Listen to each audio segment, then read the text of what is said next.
دوستان سلام.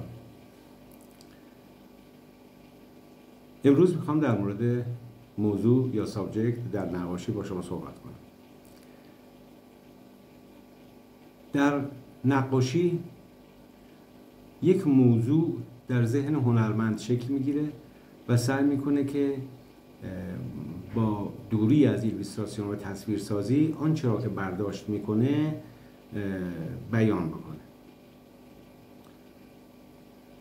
گنجینه‌ای که ما در اختیار داریم ادب فارسی است.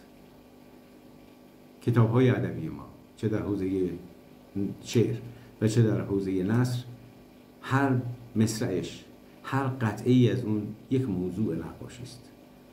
گفته شده که همه موضوعات در حوزه ادبیات، در حوزه شعر، موسیقی، حضور شما عرض شود که نقاشی و پیکره‌سازی گفته شده، چیزی باقی نمونده، ولی این چنین نیست. ما گنجینه‌ای سرشار از موضوعات مختلف داریم که می توانیم از اون استفاده بکنیم و الهام بگیریم، الهام بخش ما باشه و با شیوه نوین بیان بکنیم. سعدی، حافظ، خیام، نظامی، فردوسی، همه اینها موضوع کلیل و دمنه، همه اینها موضوعات بسیار بکر و ناب دارند که می توان از اونها استفاده کرد و بهره برد. برای نمونه دوستان از من سوال میکنن که تصویری که پشت سر شماست موضوع چیه و تو چه تکنیکی کار شده، چه جوری کار شده. این یک کار سورئال اسطوره‌ای هست که در واقع یک موضوعی از شاهنامه رو مطرح کردم بیان بکنم و اون پر سومه. گفته میشه که زال زمانی که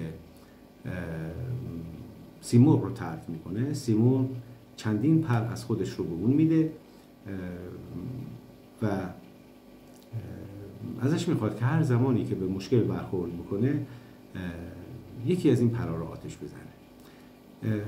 دو پر مورد استفاده قرار میگیره. یک پر زمانی است که رستم میخواد به دنیا بیاد، چون بسیار درشت و سنگین بوده و به هر حال مادر رستم در معرض خطر قرار میگیره و زال اینو آتیش میزنه و سیمرغ میاد و از طریق سزارین این رستم رو به دنیا میاره.